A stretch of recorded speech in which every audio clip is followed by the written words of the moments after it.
প্রিয় শিক্ষার্থী, এইচএসসির ২৭ বেসে একাডেমিক ক্লাসে তোমাদেরকে জানাই স্বাগত। আমরা বিন্যাস ও সমাবেশ মানে পারমুটেশন অ্যান্ড কম্বিনেশন নিয়ে আলোচনা করতেছিলাম। আমরা একাডেমিক ক্লাসগুলো করতেছিলাম। আজকে বিন্যাস ও সমাবেশের একাডেমিকের ৪ নাম্বার ক্লাস। কয় নাম্বার ক্লাস? একাডেমিকের ৪ number class. তার মানে ইতিপূর্বে আমরা ১, ২, ৩ তিনটা ক্লাস নিয়ে নিছি। যারা ১ থেকে ৩ নাম্বার ক্লাস করো নাই, আমি তাদেরকে বলবো ১ থেকে ৩ নাম্বার ক্লাস করে পরে ৪ নাম্বার ক্লাসটা করো। মানে হঠাৎ করে তুমি যদি ৪ নাম্বার ক্লাসটা দেখো তাহলে তুমি কিছুই বুঝবে না। ঠিক আছে? তো আমরা শুরু করি। খেয়াল করো। আজকে ৪ নাম্বার ক্লাসে বিন্যাস ও সমাবেশের খুবই গুরুত্বপূর্ণ একটা টপিক নিয়ে আলোচনা করব। টপিকটা কি? সেটা হলো গণনার গুণনবিধি। গণনার গুণনবিধি। আমি বিন্যাস ও সমাবেশের একাডেমিক আর এডমিশনের মধ্যে যতগুলো টপিক আছে এর মধ্যে সবচেয়ে গুরুত্বপূর্ণ একটা টপিক সেটা হলো গণনার গুণনবিধি। ঠিক আছে? আজকে আমরা এই টপিকটা নিয়ে আলোচনা করব। তো আমরা শুরু করি। দেখো, তো এইচএসসি একাডেমিক ফেয়ারমেন্ট ক্লাসে তোমাদেরকে জানাই স্বাগত। আমরা পারমুটেশন অ্যান্ড কম্বিনেশন মানে বিন্যাস ও সমাবেশ নিয়ে আলোচনা করতেছিলাম। আজকে বিন্যাস ও সমাবেশের একাডেমিকের ৪ নাম্বার ক্লাস। কয় নাম্বার ক্লাস? একাডেমিকের ৪ number class. আবারও বলতেছি, আমরা ইতিপূর্বে ৩টা ক্লাস নিয়ে নিছি। আমি সবাইকে বলবো ১, ২, ৩ মানে সিরিয়ালভাবে ৩টা ক্লাস করে পরে ৪ নাম্বার ক্লাসটা করো। ঠিক আছে? এর আগে একটু দেখে আসি আমরা পূর্বপাঠে কি পড়ছিলাম। আমরা পূর্বপাঠে বিন্যাস ও সমাবেশ সম্পর্কিত কিছু গাণিতিক সমস্যার সমাধান করছিলাম। মানে ২ নাম্বার ক্লাসে আমরা আলোচনা করছিলাম, আর ৩ নাম্বার ক্লাসে এসে শুধু অঙ্ক করছি। ঠিক আছে? দাও, নতুন টপিক, নতুন আলোচনা। লেখো আলোচনা, আলোচনা, আলোচনা অঙ্কের সাথে বাংলা ফ্রি। খুবই গুরুত্বপূর্ণ একটা টপিক, খুবই গুরুত্বপূর্ণ একটা টপিক। ধরো আমরা ময়মনসিংহ থেকে, আমরা ময়মনসিংহ থাকি, আমরা ময়মনসিংহ থেকে ঢাকা যাব। কোথায় যাব? ময়মনসিংহ থেকে আমরা ঢাকা যাব। ঠিক আছে? তো ময়মনসিংহ থেকে ঢাকা আমরা ট্রেনেও যেতে পারি, আবার কি বাসেও যেতে পারি। ঠিক আছে? ধরো আমি আমার মেয়েকে নিয়ে ময়মনসিংহ থেকে ঢাকা যাব।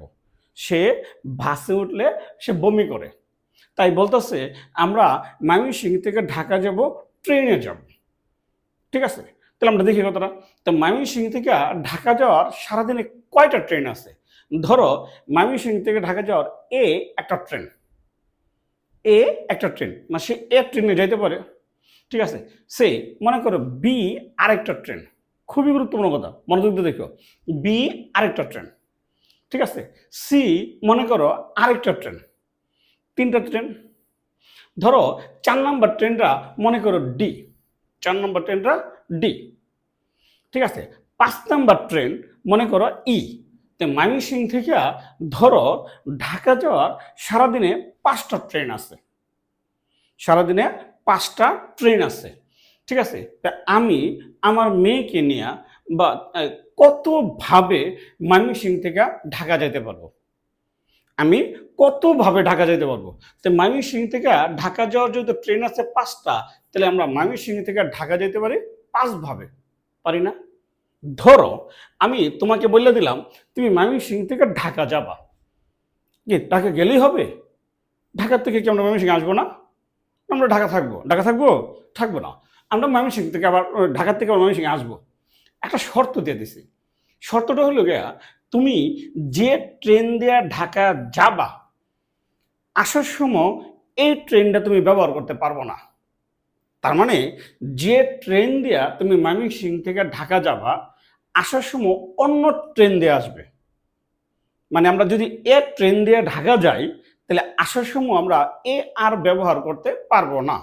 আমরা বি দিয়ে আসবো বা সি দিয়ে আসবো। তাহলে এখন যদি তোমাকে বলি ময়মনসিংহ থেকে ঢাকা যাওয়া কতভাবে যেতে পারি? তাহলে 5 ভাবে। ঠিক আছে? ঢাকার থেকে ময়মনসিংহ আসার আমার অপশন কয়টা? কয়টা ট্রেন? তো ঢাকার থেকে অপশন আসার কয়টা ট্রেন? 4টা ট্রেন। ম্যাক্সিমাম স্টুডেন্টদেরকে যদি জিজ্ঞাসা করি তাহলে আমরা এই আসা যাওয়ার কাজটা কতভাবে করতে পারবো?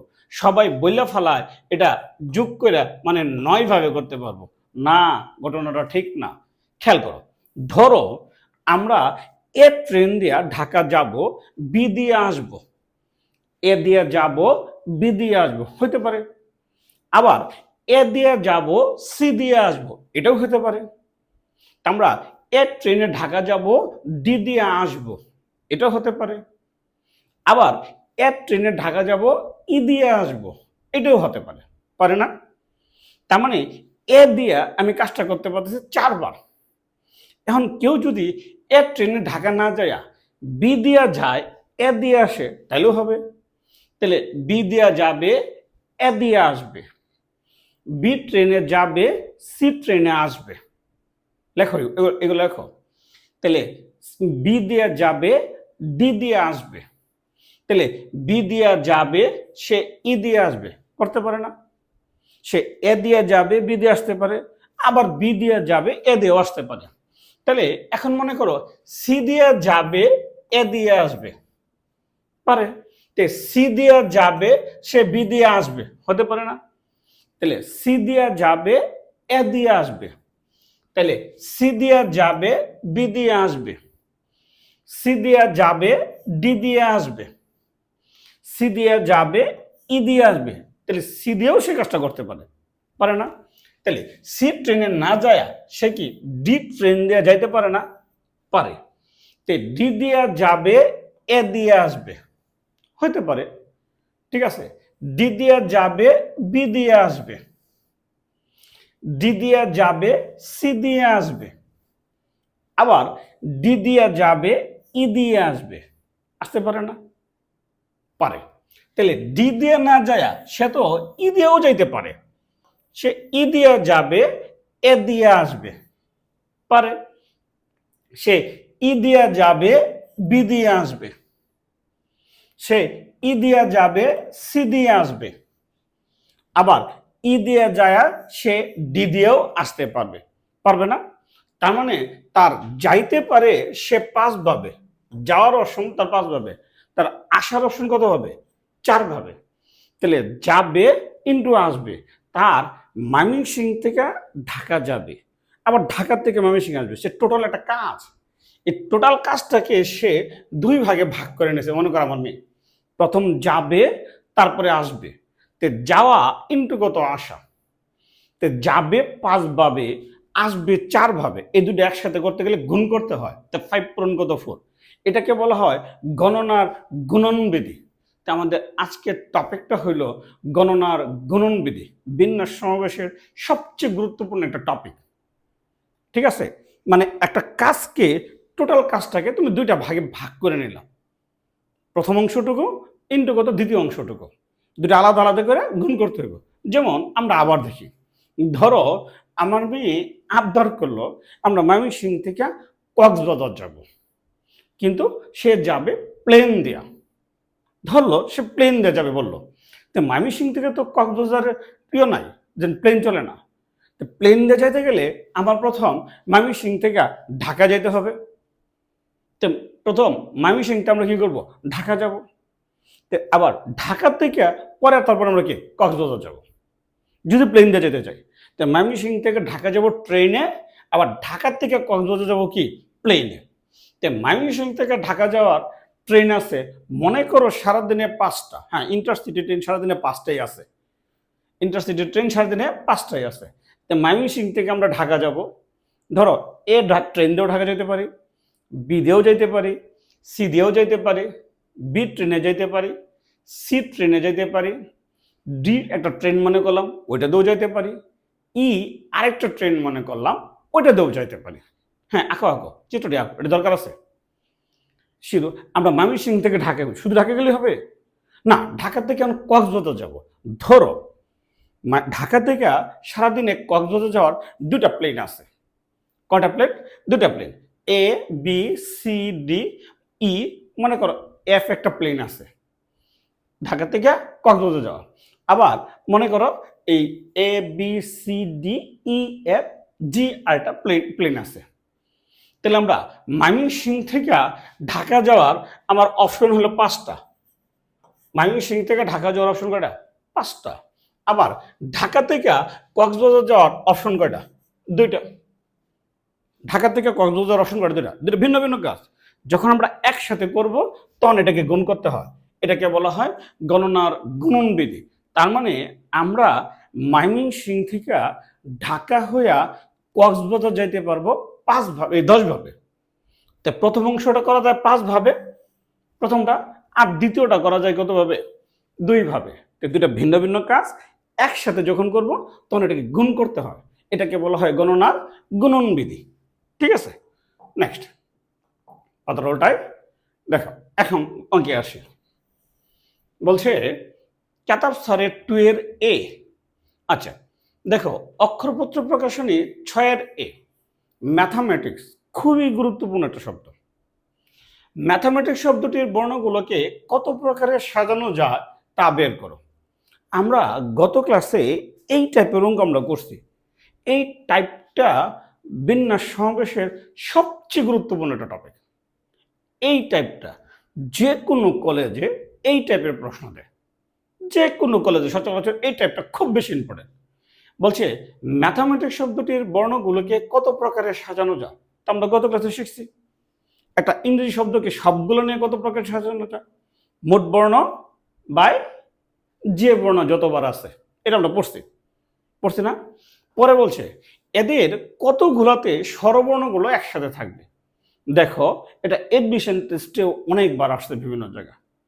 তাহলে প্রথম অংশটা তো আমরা পারি। তো প্রথম অংশটা আমরা করে ফেলাই। ম্যাথামেটিক্সের মোট বর্ণ কয়টা আগে দেখি। MATHE MATICS, মোট বর্ণ কয়টা? 11টা। কোন বর্ণ কি একাধিকবার আছে? আছে। কি আছে? M আছে 2 বার, আছে। M আছে 2 বার। তাহলে A আছে 2 বার, আছে। A আছে 2 বার। T আছে কতবার? 2 বার, আছে। আরো আছে না? আর বাকিগুলো কি ভিন্ন ভিন্ন। তা আমরা করি না, আমরা শুরু করি। হ্যাঁ দেখো, তো ম্যাথামেটিক্স MATHE MATICS, ম্যাথামেটিক্স শব্দটিতে মোট 11টি বর্ণ আছে। লেখো ম্যাথামেটিক্স শব্দটিতে মোট 11টি বর্ণ আছে। মোট বর্ণ কয়টা? 11টা। ম্যাথামেটিক্স শব্দটিতে মোট 11টি বর্ণ আছে। প্রথম কাজ, মোট বর্ণ কয়টা, তারপর আমরা পরিচয় দিব কোন বর্ণ কতবার আছে, যার মধ্যে 2টি A, 2টি M, 2টি A, 2টি T এবং বাকিগুলা ভিন্ন ভিন্ন, ম্যাথামেটিক্স শব্দটিতে মোট 11টি বর্ণ আছে, যার মধ্যে 2টা M, 2টা A, 2টা T এবং বাকিগুলা কি ভিন্ন ভিন্ন। সুতরাং ম্যাথামেটিক্স শব্দটির বিন্যাস লিখতে পারো। সুতরাং শব্দটির বিন্যাস মোট বর্ণ কয়টা? 11টা। তাহলে 11 ফ্যাক্টরিয়াল, এটি গত ক্লাসে আমরা পড়ছি। বাই যে বর্ণ যতবার আছে 2 factorial into 2 factorial into 2 factorial, by যে বর্ণ যতবার আছে 2 factorial into 2 factorial into 2 factorial. ঠিক আছে, তারপরে তো তুমি ক্যালকুলেশনটা করবা। ক্যালকুলেশন করলে হয় 49,89,600 বার। তার মানে ম্যাথামেটিক্স শব্দটাকে সাজানো যাবে 49,89,600 বার। ঠিক আছে, সাজাইলাম। তোমার মন না চাইলে, বিশ্বাস না করলে কাগজ কলম নিয়ে তুমি রোল কইরা পরে সাজায় দেখো। ঠিক আছে, নেক্সট দ্বিতীয় অংশে আসে। কি বলছে? কতবার সাজানো যাবে যাতে স্বরবর্ণগুলো একসাথে থাকে। তাহলে আমরা দেখি ম্যাথামেটিক্সে স্বরবর্ণ কয়টা। তাই ম্যাথামেটিক্সে স্বরবর্ণ 4টা। একসাথে থাকলে কি করতে হয় আমরা গত ক্লাসে দেখছি না? ইঞ্জিনিয়ারিং শব্দটাকে এই 3টাকে একত্রে রেখে কতবার সাজানো যায়, এটা 3 নম্বর ক্লাস আমরা দেখছি না? দেখছি। ঠিক আছে, দেখো ছোট্ট একটা আলোচনা আসি। পাতারোটায় দেখো ছোট্ট একটা আলোচনা, তোমাদের লেখা দরকার নাই। দেখো ম্যাথামেটিক্স MATHE MATICS, আমরা এখানে স্বরবর্ণগুলাকে এক কালার দিয়েছে, লাল কালার করে দিয়েছে। আমাদের দ্বিতীয় অংশে কি বলছে? দ্বিতীয় অংশে বলছে স্বরবর্ণগুলাকে একসাথে কতবার রেখে সাজানো যাবে। তো এখানে স্বরবর্ণ একটা এ, একটা ই, একটা এ, একটা কি আই, এই চারটা স্বরবর্ণ একসাথে থাকবে, থাকবে না? দেখো এই চারটা স্বরবর্ণ একসাথে থাকবো। যদি এখানে দাও এ আর এম স্থান বিনিময় করছি, যদি চারটা স্বরবর্ণকে আমরা একসাথে রাখি, আবার দেখো টি আর আই স্থান বিনিময় করছে, তাহলে কি করতে হয়? একসাথে রাখতে গেলে কি করতে হয়? খুবই ভালো মতো খেয়াল করে দেখো, একত্রে রেখে, আমরা গত ক্লাসে বলছি স্বরবর্ণগুলা যদি একত্রে রাখি বা কিছু বর্ণ যদি একত্রে রাখি, তো সবগুলো বর্ণকে ধরে একটা বর্ণ মনে করব। কয়টা মনে করব? একটা বর্ণ মনে করব। এই সবগুলোকে ধরে আমরা একটা বর্ণ মনে করলাম। ধরো ম্যাথামেটিক্স শব্দে কোনো নাই, স্বরবর্ণ নাই, ধরলাম ম্যাথামেটিক্স শব্দে কোনো স্বরবর্ণ নাই, তাহলে বর্ণ কয়টা? 11টার থেকে যদি 4টা বাদ দিয়ে দিই তাহলে 7টা, নাকি স্বরবর্ণ ব্যতীত। আর সব এই চারটা স্বরবর্ণকে যদি আমি একটা বর্ণ ধরি তাহলে মোট বর্ণ কয়টা? 8টা। এই চারটা স্বরবর্ণকে যদি আমরা একত্রে রাখি তাহলে মোট বর্ণ কয়টা? 8টা। আবারও বুঝি, ম্যাথামেটিক্সে 11টা, কিন্তু যখন স্বরবর্ণগুলো একসাথে রাখবো তাহলে একটা হয়ে যাবো। তো স্বরবর্ণগুলো সারা আছে 7টা, স্বরবর্ণগুলো সারা আছে কয়টা? 7টা। আর চারটা স্বরবর্ণকে যদি আমরা একসাথে ধরি তাহলে বর্ণ কয়টা? 8টা। এখন দিই এই 8টা বর্ণের মধ্যে কে কতবার আছে? এই 8টা বর্ণের মধ্যে এম আছে 2বার, আছে না? আছে। এই 8টা বর্ণের মধ্যে কি টি আছে 2বার, আছে না? আছে। তো লিখি কথাটাই। লেখো দ্বিতীয় অংশ। তাহলে স্বরবর্ণ 4টি কি? লেখো স্বরবর্ণ 4টিকে একটি বর্ণ মনে করলে, এই ক্ষেত্রে আমরা একটা বর্ণ, স্বরবর্ণ 4টিকে একটি বর্ণ মনে করলে, চারটা স্বরবর্ণ আমরা একসাথে রাখলাম, রেখে আমরা কি করলাম? একটা মনে করলাম। স্বরবর্ণ 4টিকে একটি বর্ণ ধরলে বা মনে করলে যাই বলো, মোট বর্ণ হয় 8টি। স্বরবর্ণ 4টিকে একটি বর্ণ ধরলে মোট বর্ণ হয় কয়টা? 8টি।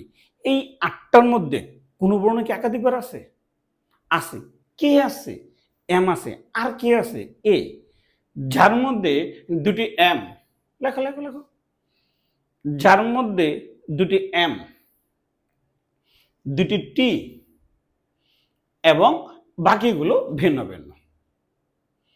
যার মধ্যে দুটি এম, দুটি টি এবং বাকিগুলো কি ভিন্ন ভিন্ন।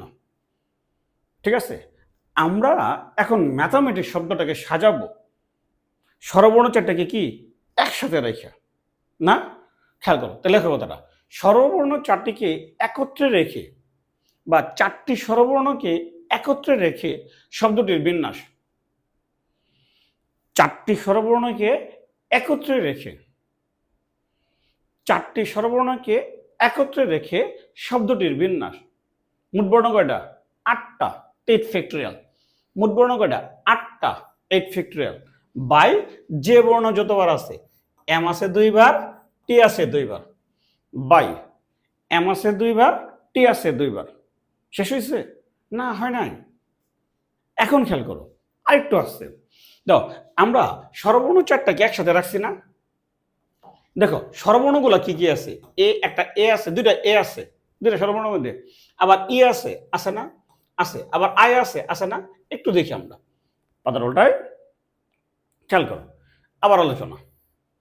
এই অঙ্কটা, এই যে আমরা দেখলাম স্বরবর্ণ 4টা যেন একসাথে রাখলাম, দেখো দেখো এখানে 2টা এ একসাথে আছে না? আছে। 2টা এ একসাথে রইল, রাত থাকার পরে কিছুদিন পরে তাদের মধ্যে লাগছে ঝগড়া। আর কইতেছে স্যার আমরা একটু আলাদা করে দেওয়া যায় না? যা দেখো স্বরবর্ণ এখানে 1 2 3 4, দেখো স্বরবর্ণের স্থান হলো 5 6 7 8। আমরা 5 6 7 8-এর মধ্যে স্বরবর্ণগুলো রাখছি। হ্যাঁ, এই 5 6 7 8-এর মধ্যে থাকবে। দেখো এই দুটা যদি আমরা আবার পরিবর্তন করে দিই, ধরো এ আর এই যদি পরিবর্তন করে দিই তাহলে আর কি নিজেদের মধ্যে আবার বিন্যাস করা যাবে না? দেখো তারা স্বরবর্ণগুলো কি আলাদা হয়ে গেছে গা? না, এই 5 6 7 8-ই রয়েছে, 5 6 7 8-ই রয়েছে। দেখো এই স্বরবর্ণগুলো কি আবার নিজেদের মধ্যে পরিবর্তন হয়েছে। দেখো এ ই এ আই, দেখো এই যে এই দুটার মধ্যে পরিবর্তন হয়েছে না? তার মানে কথাটা খেয়াল করে রাখো, স্বরবর্ণ কয়টা? আবার বুঝি, কথা খেয়াল করো, বুঝো কথাটা। তো স্বরবর্ণ কয়টা? 4টা। স্বরবর্ণ কয়টা? 4টা। এই চারটা স্বরবর্ণ আবার নিজেদের মাঝে পরিবর্তন হবে। স্বরবর্ণ কয়টা? চারটা। তাহলে 4 ফ্যাক্টরিয়াল। ভাই এই চারটা স্বরবর্ণের মধ্যে কি কোনো বর্ণ একাধিকবার আছে? আছে। কে আছে? এ আছে। কয়বার আছে? 2 বার আছে। তাহলে 4 ফ্যাক্টরিয়াল বাই 2 ফ্যাক্টরিয়াল। কিন্তু যদি মনে করো সবগুলো যদি ভিন্ন হইতো, সে এটা এ না হয়ে যদি ও হইতো, তাহলে সবগুলো ভিন্ন। তাইলে তখন হইতো কি? তখন হয়তো শুধু 4 ফ্যাক্টরিয়াল। ঠিক আছে? এই স্বরবর্ণগুলো নিজেদের মধ্যে বিন্যাস। তাহলে আবার আবার চারটি স্বরবর্ণের মধ্যে দুটি এ আছে। আবার চারটি স্বরবর্ণের মধ্যে দুটি এ আছে। তাই স্বরবর্ণগুলো নিজেদের মাঝে বিন্যাস। প্রথম একত্রে বিন্যাস, তারপর তারা নিজেদের মধ্যে বিন্যাস। তাহলে স্বরবর্ণগুলোর নিজেদের মধ্যে বিন্যাস। স্বরবর্ণগুলোর নিজেদের মধ্যে বিন্যাস কত হবে? 4 factorial by 2 factorial. 4 factorial by 2 factorial. ঠিক আছে? এটা হলো স্বরবর্ণগুলোর নিজেদের মধ্যে বিন্যাস। আর স্বরবর্ণগুলোকে একত্রে রেখে বিন্যাস ছিল 8 factorial by 2 factorial by 2 factorial into কত? 2 ফ্যাক্টরিয়াল। ছিল না?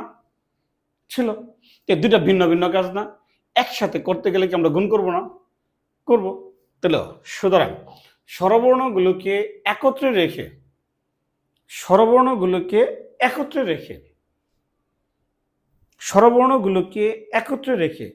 ম্যাথামেটিক্স শব্দটির বিন্যাস। স্বরবর্ণগুলোকে একত্রে রেখে ম্যাথামেটিক্স শব্দটির বিন্যাস লিখি। স্বরবর্ণগুলোকে একত্রে রেখে ম্যাথামেটিক্স শব্দটির কি বিন্যাস? তাহলে 8 factorial by 2 factorial into 2 factorial. এটা একত্রে রেখা। আবার নিজেদের মধ্যে বিন্যাস, স্বরবর্ণগুলো নিজেদের মধ্যে বিন্যাস 4 ফ্যাক্টরিয়াল বাই 2 ফ্যাক্টরিয়াল। ক্যালকুলেশন করলে কত? 1,20,960 বার। এটা অ্যান্সার। দেখো তোমাকে প্রশ্ন করতে পারে যে কতবার সাজানো যাবে যেখানে স্বরবর্ণগুলো একত্রে থাকবে না? এখানে তো থাকতে বলছে। কতবার সাজানো যাবে যেখানে স্বরবর্ণগুলো একত্রে থাকবে না? টোটাল সাজিয়েছিলাম কত? 49,89,89,600 বার। এটা স্বরবর্ণ সবগুলো বিন্যাস, ম্যাথামেটিক্সের বিন্যাস। এইখান থেকে আমরা এটা কি করবো? এটা বিয়োগ করে দেবো। যদি প্রশ্ন করে ম্যাথামেটিক্স শব্দটিকে কতবার সাজানো যাবে যেখানে স্বরবর্ণগুলো একত্রে থাকবে না, তাহলে মোট বিন্যাস থেকে একত্রে রাখার বিন্যাসটা কি করব?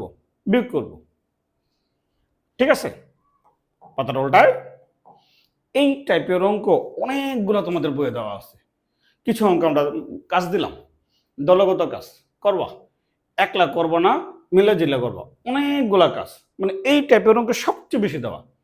দেখো এখানে যে প্রশ্নগুলো দেওয়া হয়েছে যে অক্ষরপত্র 2 থেকে 9 পর্যন্ত উদাহরণ, প্রত্যেকটা অঙ্ক বোর্ড পরীক্ষাতে আসছে। তো এই অঙ্কগুলা আমরা যখন বোর্ড প্রশ্ন সলভ করব তো সব অঙ্ক আমরা করে দেব। এখন আগে নিয়মটা শেখো। বোর্ড প্রশ্ন যখন আমরা সলভ করব, বিভিন্ন বোর্ডের প্রশ্নগুলো যখন সলভ করব, হ্যাঁ, ঢাকা বোর্ড 2023, ঢাকা বোর্ড 2022 যখন আমরা সলভ করব তখন আমরা সব করে দেবো এগুলো। ঠিক আছে? পাতার উল্টায়। আচ্ছা দেখো, খেয়াল করো, এসইউএমএসআরের 7-এর 1 নম্বর প্রশ্নটা কি বলছে? সেকেন্ড, একটা ইংরেজি শব্দ। সেকেন্ড শব্দটির বর্ণগুলো থেকে একটি স্বরবর্ণ ও দুটি ব্যঞ্জন বর্ণ নিয়ে, কথাটা খেয়াল করো, একটি স্বরবর্ণ ও দুটি ব্যঞ্জন বর্ণ নিয়ে গঠিত শব্দ সংখ্যা নির্ণয় করো যাতে স্বরবর্ণ সর্বদা মধ্যস্থানে থাকে। আচ্ছা, মধ্যস্থানে থাকা ডান এবং যায়, পাবলিক ভার্সিটির প্রশ্ন। তাহলে আগে আমরা একটু আলোচনা করি। দেখো, সেকেন্ড শব্দে মোট বর্ণ কয়টা? SECOND।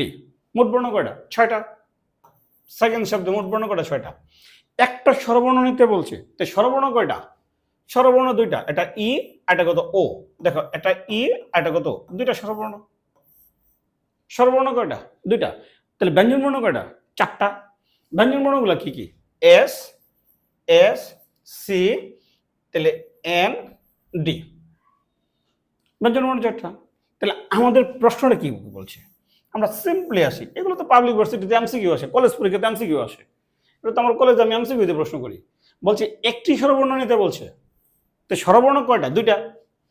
তো 2টার থেকে আমি একটা নেব, ধরো ইও হইতে পারে, ও হইতে পারে, যে কোনো একটা নেব। আবার ব্যঞ্জনবর্ণ নিব কয়টা? 2টা। তো ব্যঞ্জনবর্ণ কয়টা? 4টা। 4টার থেকে আমি 2টা নিব। ধরো আমি এস আর যদি সি নিই হবে, যদি আমি এস আর এন নিই তাও হবে, যদি আমি এস আর ডি নিই তাও হবে। হবে না?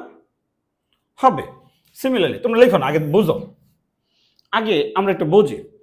ধরো আমরা যদি কথাটা খেয়াল করো, আমরা যদি সি দিয়ে নিই তাহলে সি আর এস নিই তাও হবে, যদি সি আর এন নিই তাও হবে, যদি আমরা সি আর ডি নিই তাও হবে।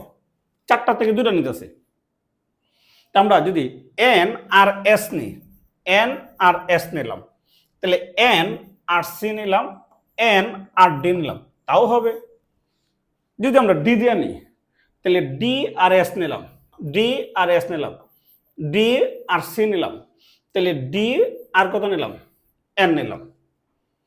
এখন যদি আমরা মাঝখানে যে 4টা থেকে, 4টা স্বরবর্ণ থেকে, 4টা ব্যঞ্জনবর্ণ থেকে 2টা ব্যঞ্জনবর্ণ নিতে পারছি, আমরা 4p2 ভাবে লিখো না, খালি বুঝি 4p2 মানে 12 ভাবে। তো এই 12টা শব্দের মাঝখানে যদি আমরা মনে করো যদি ও দিয়া দিই, ও দিয়া দিই মানে ওকে মাঝখানে রেখা, মানে একটা স্বরবর্ণ মাঝখানে রেখা, তাহলে এরকম বর্ণ কয়টা হইতেছে?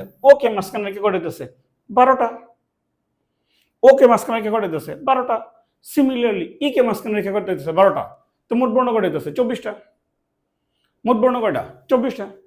তুমি যখন এই অঙ্কটা এমসিকিউ আসবে, তুমি এত কিছু লিখবা না, তুমি লিখবা স্বরবর্ণ আছে 2টা, তো 2টা থেকে একটা বাছাই করা যায়, 2টা থেকে একটা নেওয়া যায়, নিয়ে সাজানো যায় 2p1 ভাবে, 2টা থেকে একটা নিয়ে সাজানো যায় 2p1 ভাবে।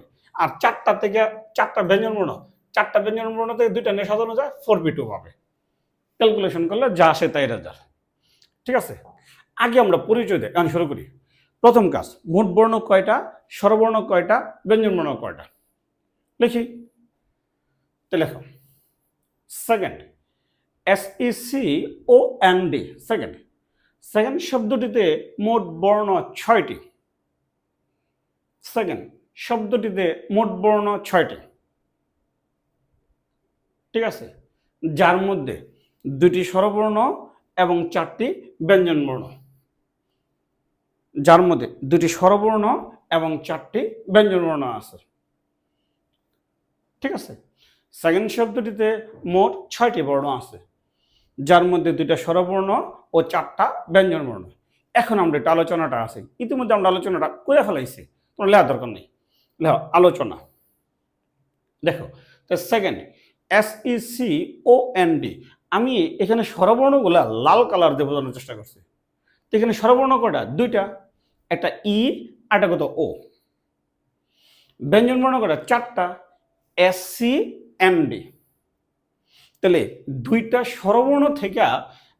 স্বরবর্ণ থেকে আমরা নিব কয়টা? একটা। এটা ইও হতে পারে, এটা কি ও হতে পারে, ইও হতে পারে, ও হতে পারে, পারে না? 2টা স্বরবর্ণ থেকে একটা নিয়ে আমরা সাজাইতে পারি 2p1 ভাবে। তাহলে 2p1 ভাবে।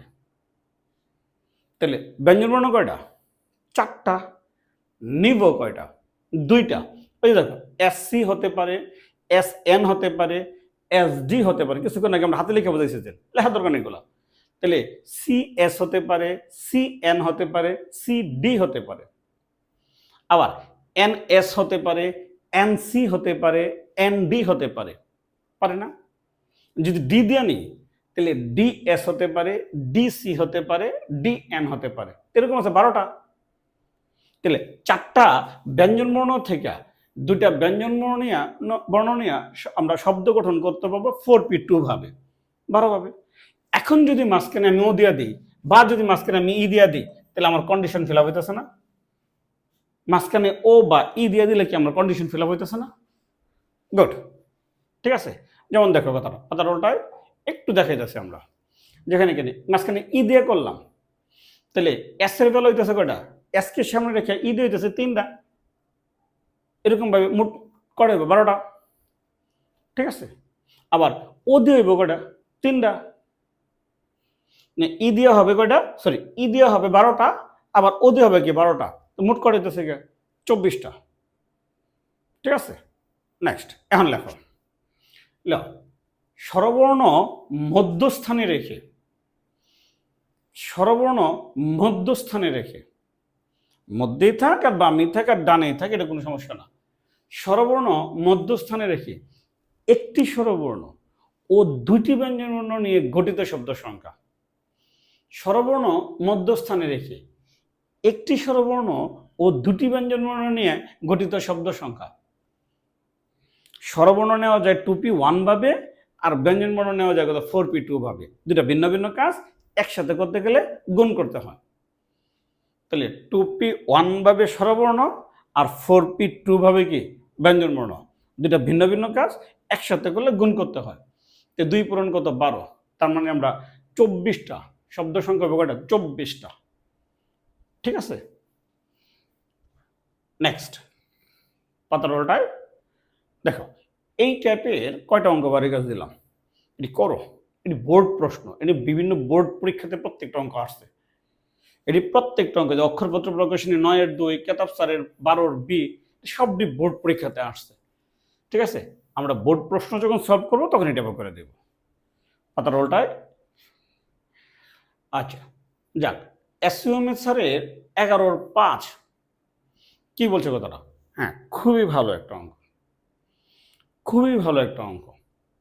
বুঝছো, ব্যঞ্জনবর্ণগুলাকে বিজুর স্থানে রেখে, ব্যঞ্জনবর্ণগুলাকে বিজুর স্থানে রেখে ইকুয়েশন শব্দটির অক্ষরগুলোকে কত প্রকারে সাজানো যায় তা নির্ণয় করো।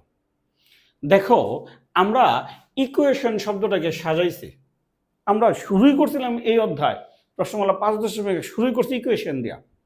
যদি কোনো রকম শর্ত না থাকতো, তো ইকুয়েশন শব্দটাকে কতভাবে সাজানো যায়? যদি কোনো রকম শর্ত না থাকতো, তাহলে ইকুয়েশন শব্দটাকে কতভাবে সাজানো যায়?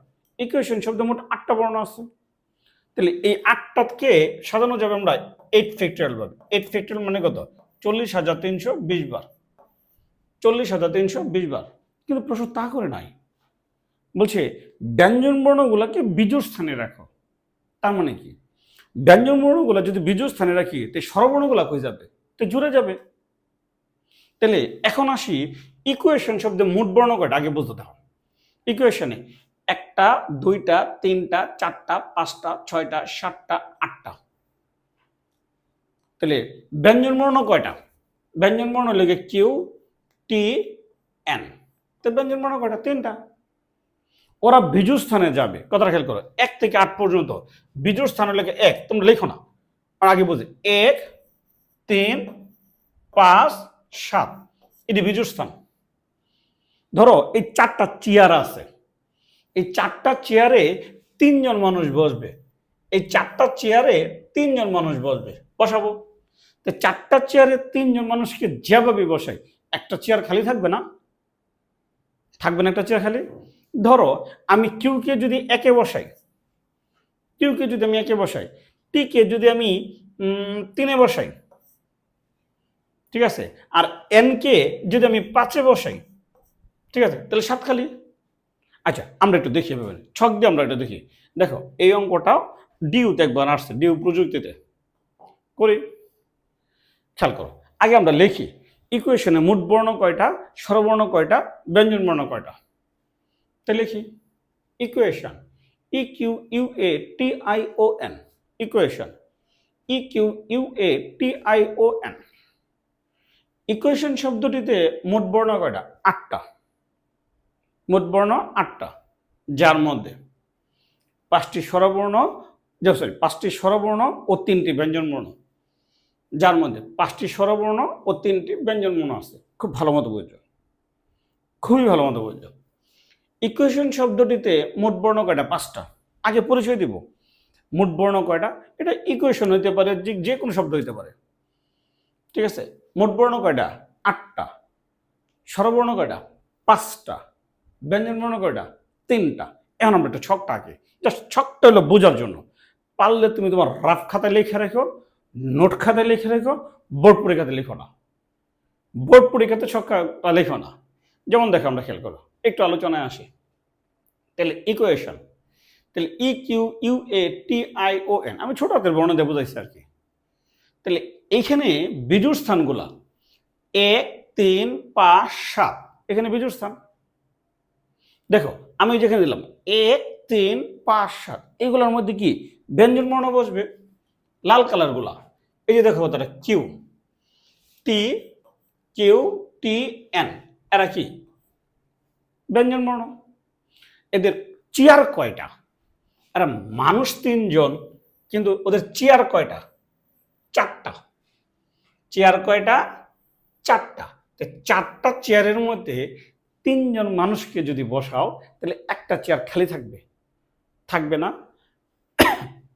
ধরো 1 নম্বরের মধ্যে আমি কিউকে বসাইলাম, 3 নম্বরের মধ্যে আমি টিকে বসাইলাম বিজোড় স্থানে, 5 নম্বরের মধ্যে আমি এনকে বসাইলাম, তার মানে 7 খালি। 7 নম্বর স্থানটা কি খালি নাকি? ধরো আমি 3 নম্বর স্থানের মধ্যে আমি টিকে বসাইলাম, 5 নম্বর স্থানে আমি এনকে বসাইলাম, 7 নম্বর স্থানে আমি কিউকে বসাইলাম, তার মানে আমার কি 1 খালি। তার মানে আমার কি 1 খালি। তুমি যেভাবেই বসাও, তুমি একটা সিট খালি থাকবে। চেয়ার হলো 4টা, মানুষ কয়জন? 3 জন। মানুষ কয়জন? 3 জন। তাই 4টা চেয়ারের মধ্যে 3 জন বসতে পারে 4p3 ভাবে। 4p3 ভাবে, ঠিক আছে? পাতার উল্টায়, সরি, আচ্ছা 4p3 বসাইলাম। তাহলে ব্যঞ্জন বর্ণগুলা বিজুড়ে বসছে, তো স্বরবর্ণ কই বসবে? ব্যঞ্জন বর্ণগুলা বিজুড়ে বসছে, তো স্বরবর্ণগুলা কই বসবে? স্বরবর্ণ জুড়ে বসবে। তাহলে জোড় স্থান হলো 2, 4, 6, 8, এরা জোড় স্থান। জোড় স্থানের মধ্যে ধরো যদি আমি কিউ বসাইলাম, এ বসাইলাম, আই বসাইলাম, ও বসাইলাম, তাহলে AEIOU তো বাকি আছে, ইউ কই বসবে? দেখো এখানে স্বরবর্ণ হলো 5টা। স্বরবর্ণ কয়টা? 5টা। খুব ভালো মতো খেয়াল করো, স্বরবর্ণ কয়টা? 5টা।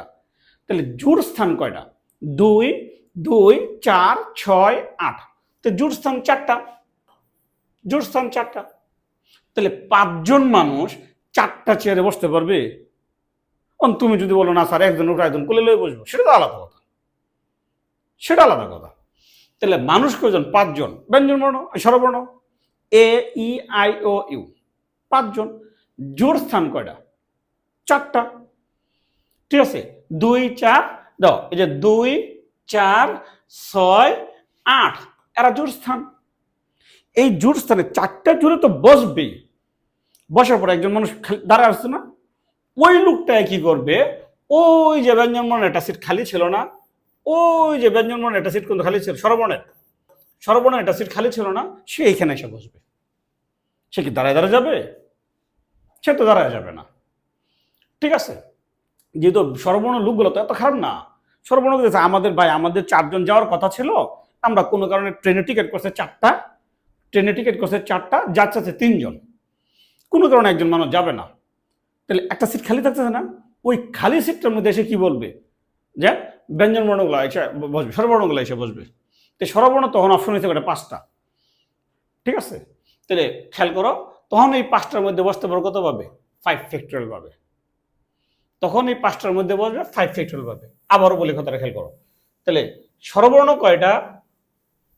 3টা, সরি ব্যঞ্জন বর্ণ কয়টা? 3টা। তাহলে বিজোড় স্থান কয়টা?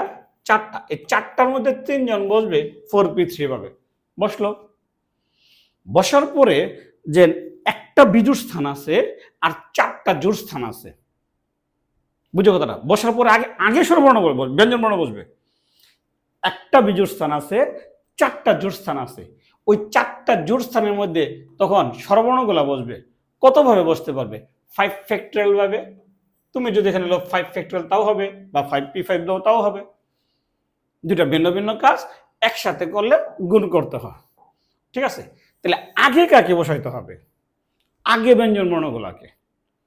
তাহলে 4টি বিজোড় স্থান 4টা, 1 3 5 7, 1 3 5 7, 4টি বিজোড় স্থান 3টি ব্যঞ্জনবর্ণ দ্বারা পূরণ করা যায়। 4টি বিজোড় স্থান 3টি ব্যঞ্জনবর্ণ দ্বারা পূরণ করা যায় 4p3 ভাবে। 4p3 ভাবে 4টি বিজোড় স্থান 3টা ব্যঞ্জনবর্ণ দ্বারা পূরণ করা যায় 4p3 ভাবে। তো ব্যঞ্জনবর্ণগুলো বসলো, বসার পরে একটা বিজোড় স্থান খালি রয়েছে না, রয়েছে। ওই একটা বিজোড় স্থান আর 4টা জোড় স্থান, তো স্থান কয়টা? 5টা। তো অবশিষ্ট 5টি স্থান, অবশিষ্ট 5টি স্থান 5টি স্বরবর্ণ দ্বারা, অবশিষ্ট 5টি স্থান 5টি স্বরবর্ণ দ্বারা পূরণ করা যায় 5p5 ভাবে, তার মানে 5 ফ্যাক্টরিয়াল ভাবে। 5p5 ভাবে, তার মানে 5 ফ্যাক্টরিয়াল ভাবে বসাইলাম। আগে ব্যঞ্জনবর্ণ, ঠিক আছে, বসার পর একটা বেজোড় স্থান খালি থাকতেছে আর 4টা জোড় স্থান, ওই 5টা স্থানের মধ্যে স্বরবর্ণ বসবে। তো দুইটা ভিন্ন ভিন্ন কাজ, দুইটা ভিন্ন ভিন্ন কাজ যখন একসাথে করবো তখন কি করবো? গুণ করতে হবে, ঠিক আছে। তাহলে সুতরাং ব্যঞ্জনবর্ণগুলোকে বিজোড় স্থানে রেখে কথাটা গোছায় লাগবা। সুতরাং ব্যঞ্জনবর্ণগুলোকে বিজোড় স্থানে রেখে ইকুয়েশন শব্দটির বিন্যাস, ব্যঞ্জনবর্ণগুলোকে বিজোড় স্থানে রেখে, ব্যঞ্জনবর্ণগুলোকে বিজোড় স্থানে রেখে ইকুয়েশন শব্দটির বিন্যাস। তাহলে 4p3 × 5 ফ্যাক্টরিয়াল ক্যালকুলেশন করলে যা আসে তাই রেজাল্ট। তার মানে 2880 বার, 2880 বার সাজানো যাবে ইকুয়েশন শব্দটাকে, যেখানে ব্যঞ্জনবর্ণগুলা বিজোড় স্থানে থাকবে, ঠিক আছে। পাতার উল্টায় এই টাইপের আর একটা অঙ্ক করে দেয়, সেটা অঙ্ক করবা, সেটা জোড় স্থানের, ঠিক আছে, এই অঙ্কটি করবা, ঠিক আছে। এটি সবগুলো আমি বলতেছি বোর্ড পরীক্ষাতে আসা প্রশ্ন, এটি সবগুলার বোর্ড পরীক্ষা থেকে আসা প্রশ্ন। যখন আমরা বোর্ড প্রশ্নগুলো সলভ করে দিব দেখবা তখন এই অঙ্কগুলো সলভ করতেছে, ঠিক আছে। আচ্ছা, আজকের ক্লাসটা এই পর্যন্তই ছিল। ভালো থেকো, সুস্থ থেকো, ধন্যবাদ।